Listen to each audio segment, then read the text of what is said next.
This year, our elders have set a theme for us related to everyone knowing their place in service. And as a result of that, we have quarterly group Bible studies. Most of you should know this, but we have quarterly group Bible studies. And each quarter, we're studying about the opportunities and challenges of a different group of people. So in the first quarter, we talked about the opportunities and challenges in younger years. And then the next day, we did a session like this, and that topic was a little bit more about the responsibility of service in younger years. Yesterday, we talked about opportunities and challenges in middle age, and I'm thinking about tonight's lesson as the pivotal work and service in middle years. So similar but slightly different take on the topic. And then in the third quarter, we'll go over opportunities and challenges in older years. And then the fourth quarter is related to opportunities and challenges for leaders. So as we think about the middle years, one thing I want to say is there was a good question that Drew asked yesterday in our group is, well, how should we think about these studies if I'm not in that group? If you're not what you would define as in the middle years, why is this study important for you? And I think a main way to think about that is, one, a lot of us in the room are in that group. And so hopefully there's some encouragement that can be taken for that group. But for everyone else, part of these discussions about the opportunities and challenges in these different age groups and the different types of service in these age groups mean that if you're not in that group yet, hopefully it can give you some things to think about as you're preparing for middle age. But if you have already been in middle age, this especially can be a time for you to think about ways that you can help those in middle age as they seek to serve right now. So there's a bit of a thorny topic to discuss at the very beginning, and that is, who is middle-aged? I mean, it's going to get really thorny next quarter when we have to talk about who's older. I might just not even mention it at that time. But, I would say middle age is a bit of a, depending on who you talk to, it's a little bit fluid as to where it starts and where it ends. Generally, lots of people would think about middle age starting around 25 or as old as 30. But 25 to 30 is generally when most psychologists, lots of things you would read would tell you somewhere in that range is when middle age begins. And then depending on what you read and which psychologists you listen to and that sort of thing, middle age ends, some say as early as 45, but now most say 50 or 55. So call it 25 to 30 and 50 to 55. And Sammy's making a really ugly face at me. I don't know exactly where she's concerned about one end of that spectrum, maybe. I don't know. There you go. Glad we started the participation out already. I think in terms of defining it and deciding if you're in this group or not, there's characteristics that you can look at that fit middle age. And those characteristics start at different points for people. So an example is, lots of people would say middle age starts around the time like your education is complete. So if you're going to college or you've gone to trade school and you've started a career, that's a good marker for the beginning of middle age. Generally, in that time frame is when you are going to think about getting married, starting a family, having children, that sort of thing. You're generally going to be living independently. You spent a large part of your life, 18, 20, 23 years, something like that, living on the dole, on your parents' provision, and now you are no longer a dependent, you are independent. And independent living is a primary marker for early middle age. And then also your career becomes more important to your life. Just because as you've exited college, you've likely picked a career, you've exited vocational school, you've picked a career, and now you're beginning that. And that's important because it brings certain types of strain to a family when you're in the beginning phases, especially of a career. But there's some other characteristics that maybe are less fun to talk about, and some of them come more towards the end of middle age. But people frequently in their middle years is when they start to deal with their parents being sick. You have to start thinking about my parents not being in the same health as they were when you first started being middle-aged. You yourself may have health stress that was different when you were 25 and 30 versus when you're 50 or 55. Again, there is frequently financial strain during this time period, some because maybe you have chosen to have a family, but also frequently there's some because we make choices in early middle age especially that can cause financial burden. We choose to buy a car, we choose to buy a house. Frequently our student loans are coming due during this time period. And so especially the first half of middle age is often filled with some financial stress because you've taken on a lot of liabilities that you now have to pay for, and you don't have a lot of assets. So all those things are markers of middle age. And so pick where you are. I'm not going to tell you if you're middle-aged. You can pick, and hopefully you'll participate in the discussion tonight, regardless of if you think you're younger, middle, or older. With that, let's go to Titus chapter 2. So if you look at your worksheet on the right-hand side is a few verses from Titus 2. I'll read Titus 2 through 6, and then there's a question 1 that I'll give everybody a couple minutes to write down a few notes, and we'll have some discussion about. Titus 2 through 6. Older men are to be sober-minded, dignified, self-controlled, sound in faith, in love, and in steadfastness. Older women likewise are to be reverent in behavior, not slanderers or slaves to much wine. They are to teach what is good, and so train the young women to love their husbands and children, to be self-controlled, pure, working at home, kind and submissive to their own husbands, that the word of God may not be reviled. Likewise, urge the younger men to be self-controlled. So for you to consider for a moment, what does Paul indicate about service in Titus 2?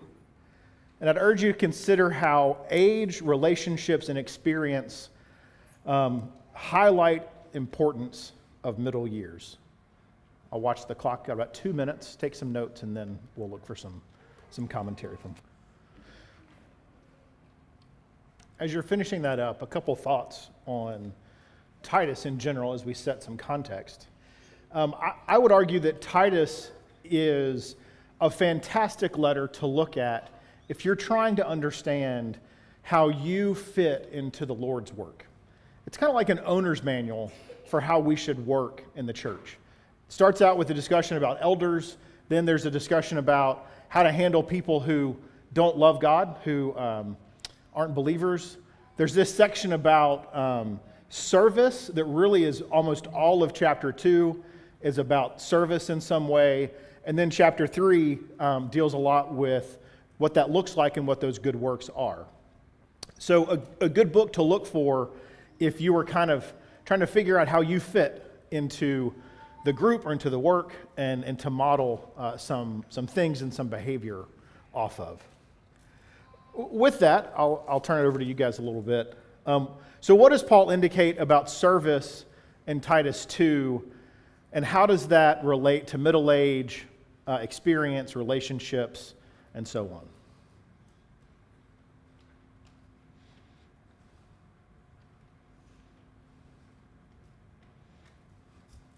Alan? To me, it represents that it's a mindset and it's behavior. It's more a reputation and character that you build over a lifetime to achieve all these things. All right, so Alan's point is that there's a lot of discussion about the character and behavior that you would build over a lifetime, represented here. One word or phrase is used multiple times in this section. What's that? Each group is described as you need to have self-control. It's said 3 times in the section. Older men are told they need to show themselves to have self-control. Then younger men are told that they need to be self-controlled. Oh, sorry, there's 4 times. The younger women are told to learn that.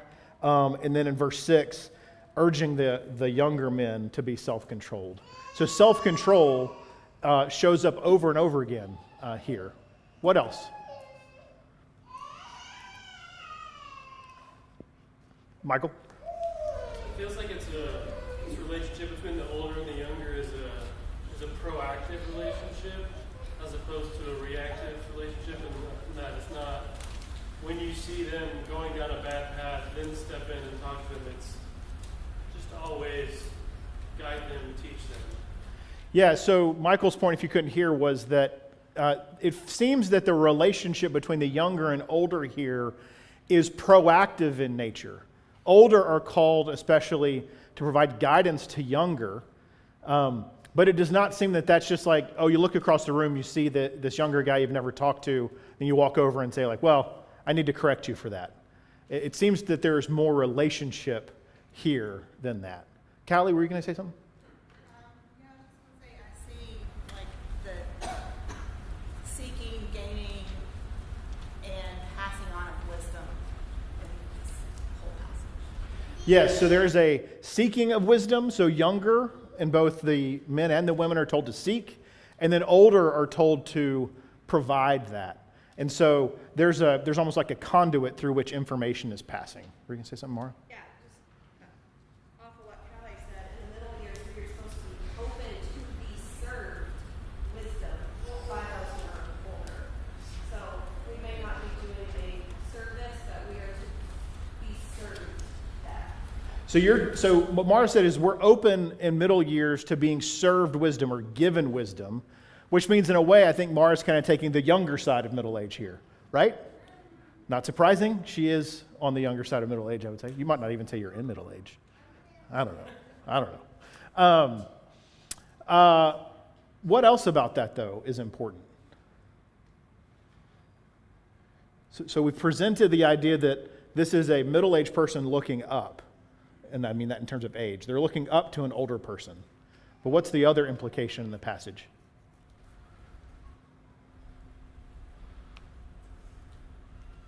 Are you referring to older looking down to help? Is that what you're saying? Yeah, a little bit of, I think it's important that so first, if you like troll through the scriptures, I don't actually think middle age is ever presented as a topic.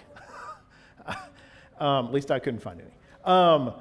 There's a lot about youth and there is a lot about old age, but there's not much said about the middle. And so in the middle years, I would say we are providing a conduit or a bridge between those two ages. So are middle-aged people supposed to look up to older people for wisdom? Yes. But because you are middle-aged, you are also the older to someone else. So you're looking either down the conduit, however you think about that, or across the bridge, whatever metaphor works for you. But as a middle-aged person, essentially there are 2 groups that you're sitting between. You're sitting between youth and old age. And so seeing the necessity of that glue to bring youth and old age together really highlights the value that middle-aged people can bring to the work of the church. When we first moved here 15 years ago, there were only 2 couples that I would describe as being in middle age. And one of them was Alan and Melissa, and the other one was Karen and Max. There was a whole lot of people 30 and younger, really a whole lot of people even 25 and younger. Most of us had just gotten out of college. There was a very large number of people that were over 60 or 65, but there were very, very few people in the middle. And that presented a lot of difficulty in our group at that time. There's actually very few people here who were here then. But sometimes it could mean that there were almost two different groups. Interestingly, at that point, a lot of the younger people sat on this side, a lot of the older people sat on this side. However that developed, I don't know. But because of that, there can be a risk that two very, very different groups can emerge that don't communicate with each other very well. They don't have a lot in common, potentially. And it required the Shells and the Shearers to spend a lot of time being the conduit between. It was a lot of work for them, I believe. And I would say I think it is vitally important that those of you that see yourself as being middle-aged, that you take on the task of providing the connective tissue that binds the congregation together in the Lord's work. That you don't say it's the responsibility of the older or it's the responsibility of the younger who have more time, but instead you say, it is my responsibility to connect the older and the younger, maybe the younger to the younger in some case, and bring together the group in a way that middle-aged people are uniquely positioned to do in the body of the Lord. What else is said here about service? What specific service does Paul call out is needed?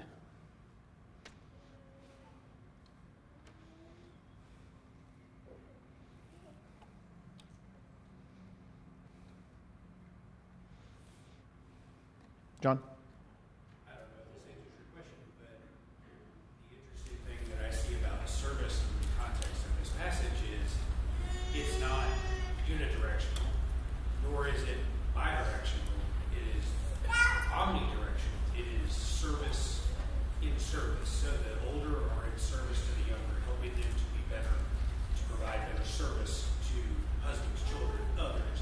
And the older are providing that service to their spouses and others and younger. So it really is, service is everything about what is being talked about here.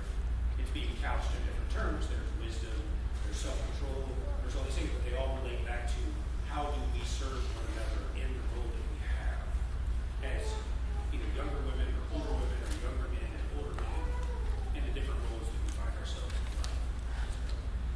Yes, so that concept of service is omnidirectional. I like that term. I would also say that service here is pictured as a virtuous cycle. In the business world, a virtuous cycle is something that we talk about when it is self-reinforcing. So an example from Titus is older teach younger to serve better, to be sober-minded, self-controlled, so on and so forth. And then it talks about how younger are then to treat older. And especially if you link this up with 1 Timothy 5 and how we should view each other. Timothy should view older women as mothers and younger women as sisters, and older men as fathers and younger men as brothers. I think if you link Titus 2 and 1 Timothy 5, you get an even more, a bit richer picture here as well. But it's this virtuous cycle that service enables better service, which then enables better service. And it's self-reinforcing in that as you enter that loop, eventually your service will improve because someone else is helping you serve better, who you then help serve better. And that is how a congregation of the Lord's people can help each of us serve the Lord better than if we were alone, or if we were just in pews, never talked, and then exited and came, and then exited and never talked. There's a very specific command that's given here that I do want to stress before we go on to our next section. And that it's in verse 3 and 4. The role of older women in the church is extremely, extremely important. And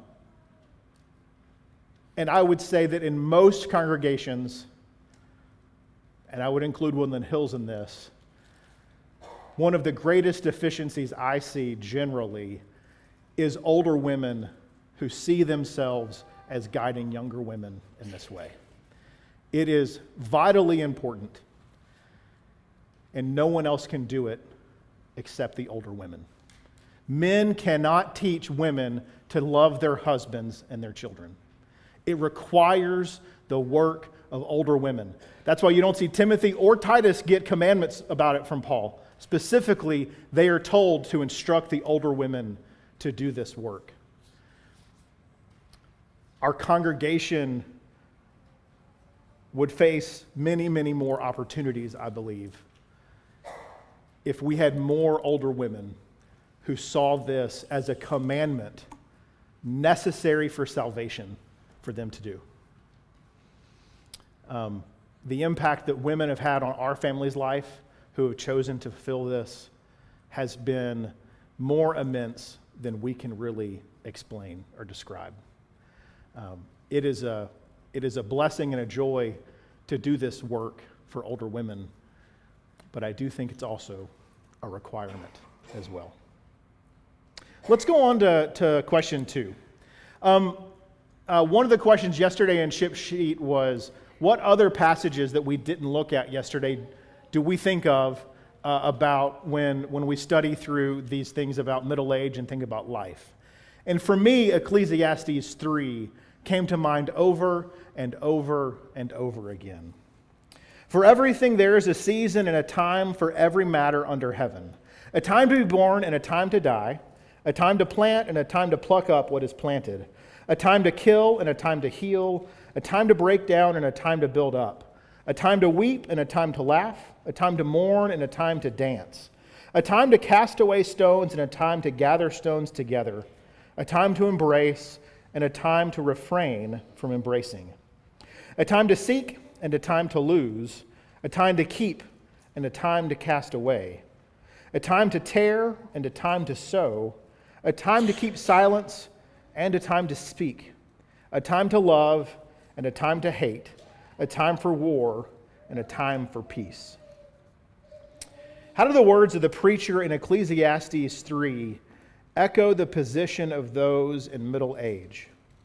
How can these words help improve stress, decisions, and outlook during that time? We'll take another minute or two for folks to jot down some thoughts. All right. How do the words of the preacher in Ecclesiastes 3 echo the position of those in middle age?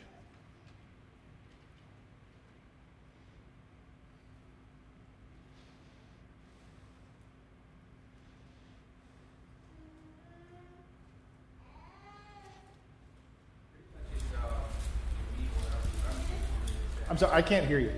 Pretty much what I'm getting from it is that telling us to stay relevant to the times of time for everything. Like it's self-explanatory. So be relevant of the time we are in. Okay.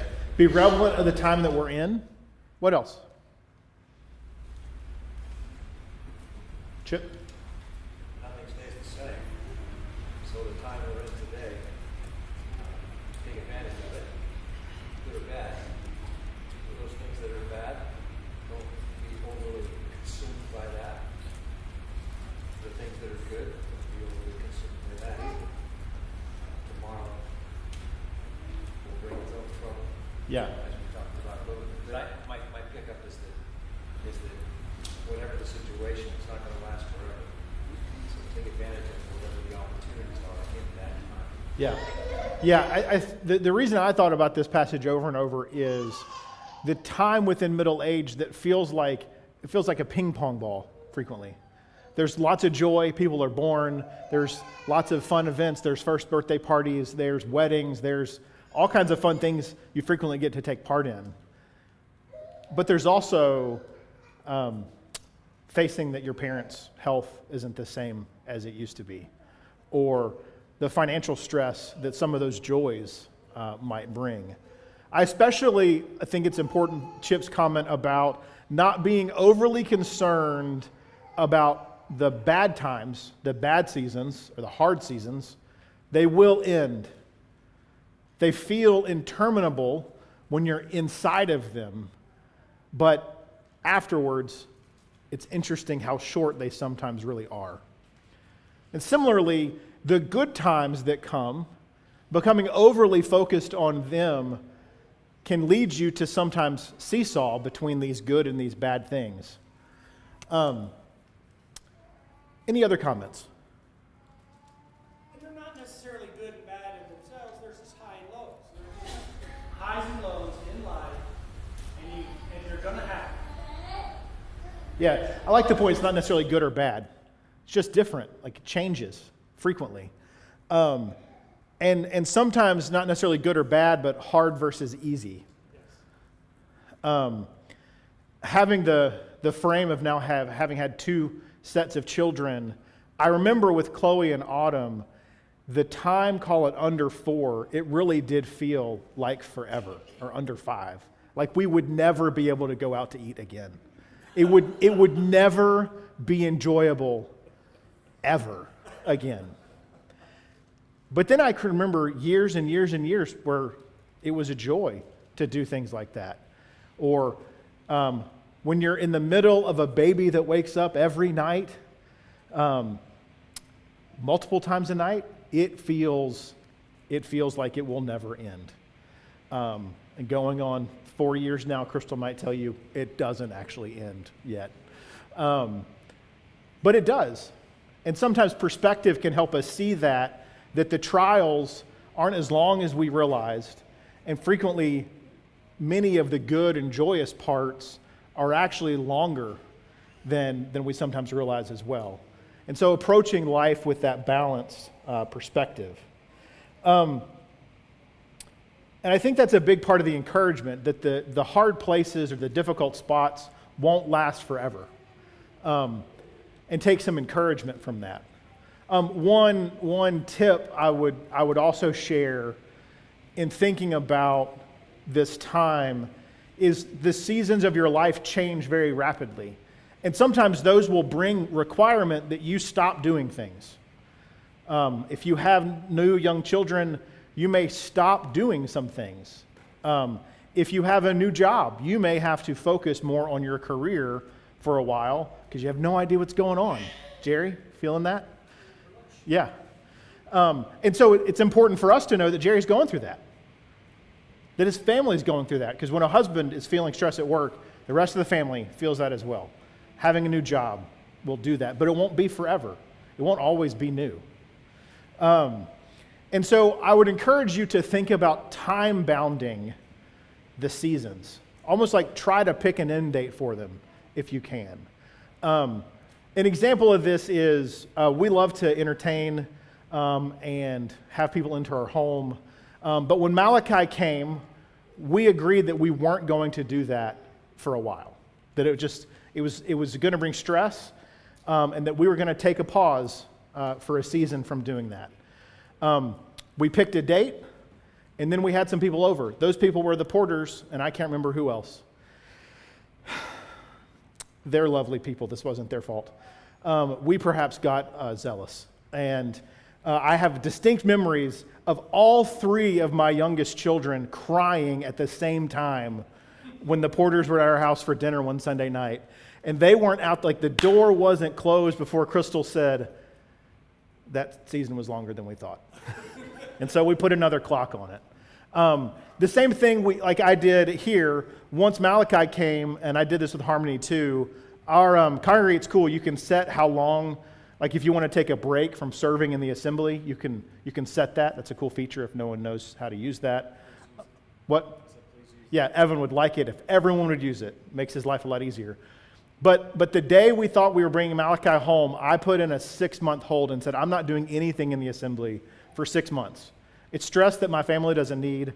Our congregation is blessed to have men that can serve. I don't have to do that right now. And I stepped away for a while. And now I only have some of the things that I'm willing to do in there because of the stress it puts on my family when I serve in the assembly. I've used that one example with children, but I think it's especially applicable with jobs and other things that while we're saying it's hard and I have these hard things to do, don't say, well, once it feels better, I'll change. Pick a date. Pick a date when you're going to start doing those things again. It's okay to pause certain aspects of your service when you're in a difficult season. But plan ahead to start the service again. Be proactive in thinking about when that date starts so that you don't let it slip past and then you look back and it's been a year, it's been 2 years that you haven't been doing some particular service because you paused it for a season, and that season's actually quite long gone and completed. All right, question 3 about middle years. If I say midlife, what's the first thing that comes to your mind? Crisis, midlife crisis. It's actually interesting, as I was doing this, I tried really hard not to say midlife and only say middle years. I just want to tell you, midlife crisis is a real thing. It's not a made-up thing. It's not something that people just think is fun, so they talk about it, or it's just, why guys buy Mazda Miatas when they're 45. Like, that's part of it, actually, but it's much bigger than that. So if you go talk to psychologists, there's a couple studies that have come out in the last year or two that show some very interesting data. And depending on the study, around 18 in some cases, but more psychologists agree about around 25, you hit a peak in terms of like happiness quotient. So through all your grade school and everything, you're ramping up, and this is average. Everyone's going to be a little different, but on average, around 25, people get to a high point in terms of happiness and enjoyment. And then, not surprisingly, it's as they're entering these middle years, generally, for the population, happiness declines. And it declines for 20 years. Statistically, between 45 and 47 is when people are the most unhappy or the least happy, however you think about that concept. And then around 45 or 47, it begins going up again. And by the way, the data also shows that a healthy 65 or 70-year-old is equally as happy, and in many cases happier than a 25-year-old. And if you pay a lot of attention, and it's interesting, the people in this group that I would identify as older, many just nodded their heads when I said that. And I'm trying not to stare, so I'm moving my head really fast. There's a lot of reasons for that. Some we've talked about already, but this is true across socioeconomic status. If they hold constant, whether or not you have faith, whether or not you have money, whether or not you are a man or a woman, whether or not you grew up in the United States or Europe or Asia, like they've done the happiness studies globally. It's really interesting. And it's the same almost everywhere. I want to talk about that, and I'm mentioning it because I think it's important for us to know that.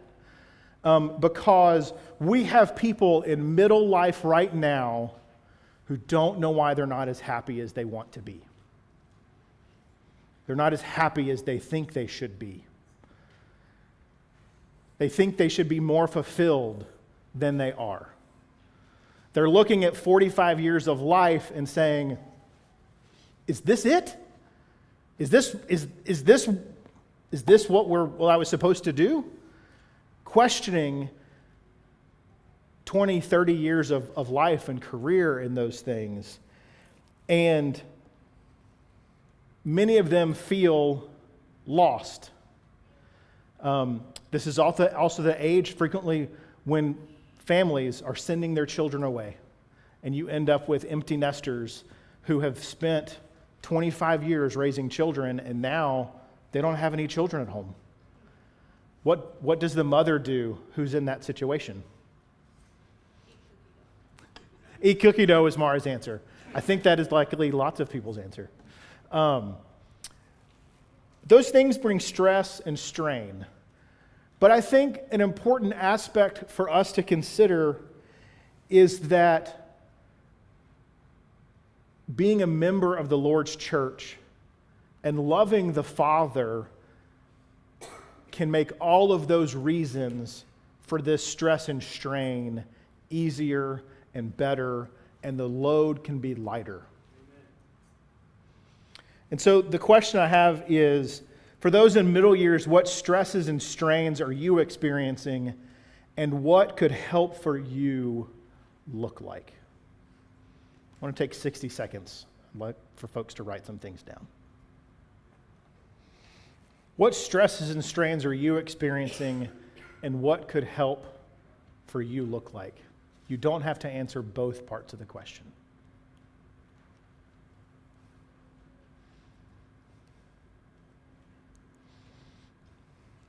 Barry, you're not middle-aged.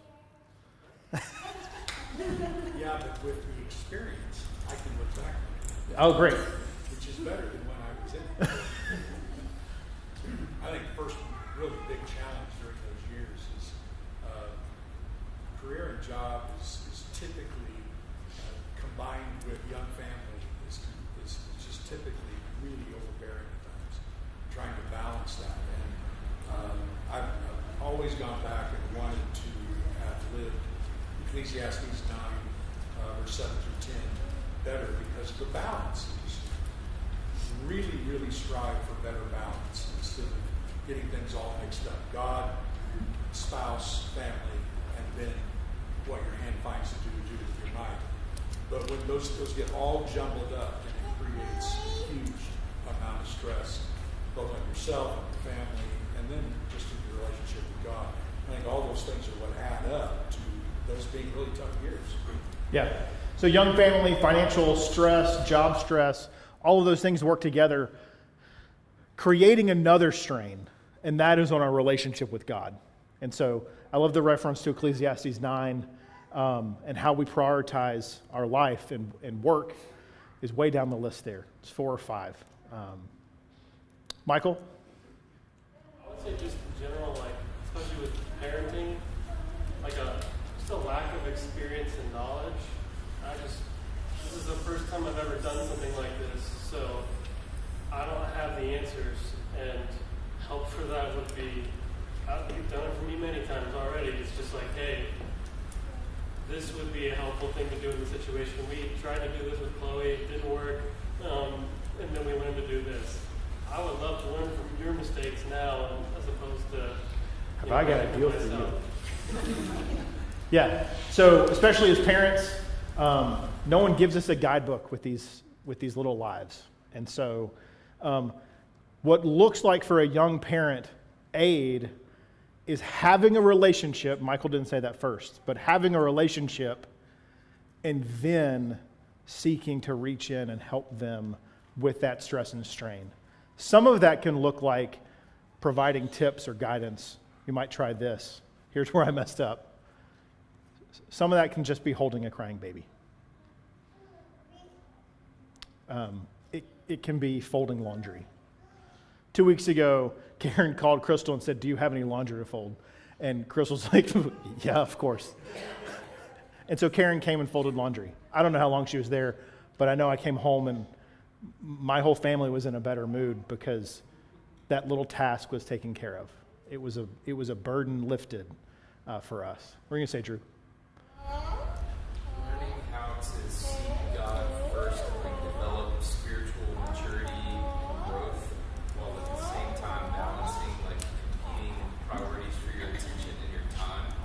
Just the sheer amount of people in here who have been Christians for significantly longer periods of time and can have that experience of here are the lessons of how to prioritize that and what are the things you need to be thinking about in your 30s for how to wake up one day and be an elder, because it doesn't happen one day when you're 55 that you just wake up that way. So how to lead your family, how to lead other people, how to teach other people the gospel, how to do those things now and start some of those things. That's a huge question mark for me right now. Yeah, figuring out how to look towards the future and what you want to become right now while you're stuck in this moment. Having people help with that. I think a time now is, lots of people don't think about or talk about openly. Some of us do. It is really hard to have friends. It may be this way for all ages. I'm middle-aged. I'm just going to say it is difficult to find people to share your life with, even when you're blessed with a spouse. And having a family can make that sometimes more complicated or less. It just depends. But I think every one of the people in middle age, I'm going to speak for all of you because I'm with you, can use more relationships than they have today. They can use a stronger support system, more love, more care, and more concern. Every single one of them, hands down. And you got to find ways to do that can fit with these busy schedules we're talking about. So that some of that may be going and spending time with them, helping with their family, inserting yourself into their life. Allison Henneke is someone that if you want to get to know during the school year, especially certain parts, you're going to struggle. She's got a busy life when kids are in session and school's in session, especially if she's supposed to be at basketball games to help make sure kids don't do lots of stupid things, just a few. But if you want to spend time with Allison, go to those basketball games with her. If you want to get to know her, find out when she's teaching in the back and ask if you can teach with her. Find a way to spend time with people that doesn't have to be extra or it doesn't alleviate the work that they have to do. How can you join the lives of the people you're surrounded by and live and work with them together? Whether that's some grandiose thing or whether that's calling a mom and asking if you can fold her laundry. Take part in people's lives. The last question, and we're running short on time, so I'm not going to ask for much feedback on this one, was what's the importance of maintaining service during this time? And Drew actually went there very, very good. It was a segue that I was hoping to make. And that is the time we all spend in middle years is what prepares us to be the older people that are referenced at the beginning of chapter 2. And it prepares us to be the elders and the elders' wives that are referenced in chapter 1. If we don't serve in middle age, we won't be able to serve in old age. Or we'll be starting out so behind the ball that we can't hope to be elders if we haven't served before we were 50 or 60. Guys, I'm especially talking to you. If you hope to be an elder and serve in that capacity, now is the time to start doing that work. Now is the time to learn how to lead people. Now is the time to learn how to share God's love with people that need it and are among you.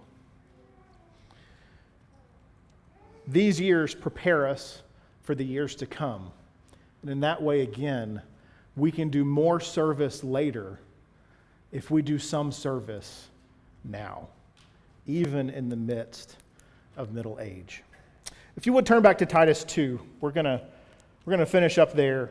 And this verse is not in your handout, so if you want to open to Titus 2, that would be helpful. Beginning in verse 7. Show yourself in all respects to be a model of good works, and in your teaching show integrity, dignity, and sound speech that cannot be condemned, so that an opponent may not be put to shame, having nothing evil to say about us. Bondservants are to be submissive to their own masters in everything. They are to be well-pleasing, not argumentative, not pilfering, but showing all good faith, so that in everything they may adorn the doctrine of God our Savior.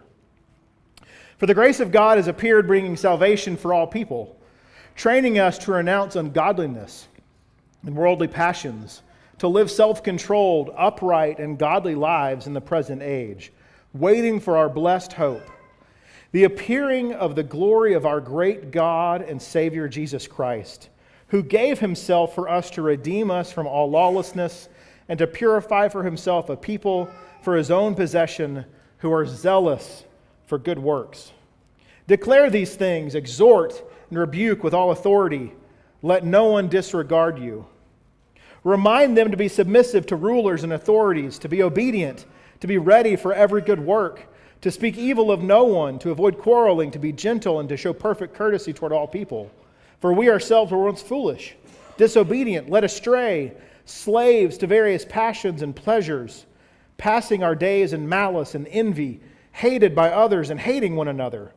But when the goodness and loving kindness of God our Savior appeared, he saved us, not because of good works done by us in righteousness, but according to his own mercy, by the washing of regeneration and renewal of the Holy Spirit, whom he poured out on us richly through Jesus Christ our Savior, so that being justified by his grace, we might become heirs according to the hope of eternal life.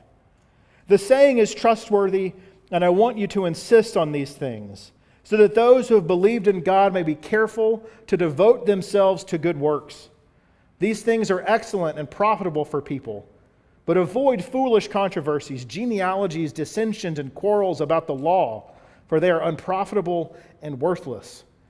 As for a person who stirs up division after warning him once and then twice, have nothing more to do with him. Knowing that such a person is warped and sinful, he is self-condemned. When I send Artemis or Tychicus to you, do your best to come to me at Nicopolis, for I have decided to spend the winter there. Do your best to speed Zenas the lawyer and Apollos on their way. See that they lack nothing, and let our people learn to devote themselves to good works, so as to help cases of urgent need and not be unfruitful. All who are with me send greetings to you. Greet those who love us in the faith. Grace be with you all. In those verses, one phrase appears 5 times, 6 if you count a negative. What's the phrase?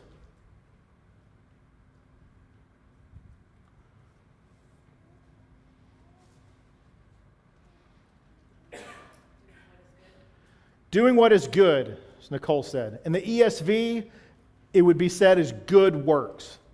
So if you look in 2 verse 7, in all respects a model for good works. In 2:14, zealous for good works. In 3 verse 1, ready for every good work. In 3 verse 8, carefully devoted to good works. In 3 verse 14, learning to devote themselves to good works. I don't think you can read this passage and come away thinking that good works are semi-important. He tells them over and over and over what their relationship to good works should be. And I love the colorful language. Be a model for good works. Not so you can be praised for it, but you should be doing good works in such a way that people see that light of Christ modeled in you. Be ready, be prepared to do good works. It's not just lucky that you happen to trip and do a good work. You prepare to do it. You're zealous for good works. So now you're not only prepared, but you are looking hard for ways to do good works. And then I love the concept of carefully devoted. It's almost like a word you would use to describe marriage. Christians are to be carefully devoted to good works.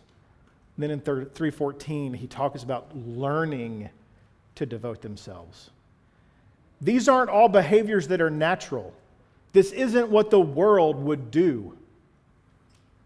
That's why in the first 8 verses of chapter 2, there's all this stuff about older people teaching younger people how to be this way. It's not natural behavior to seek out good works and to be unselfish.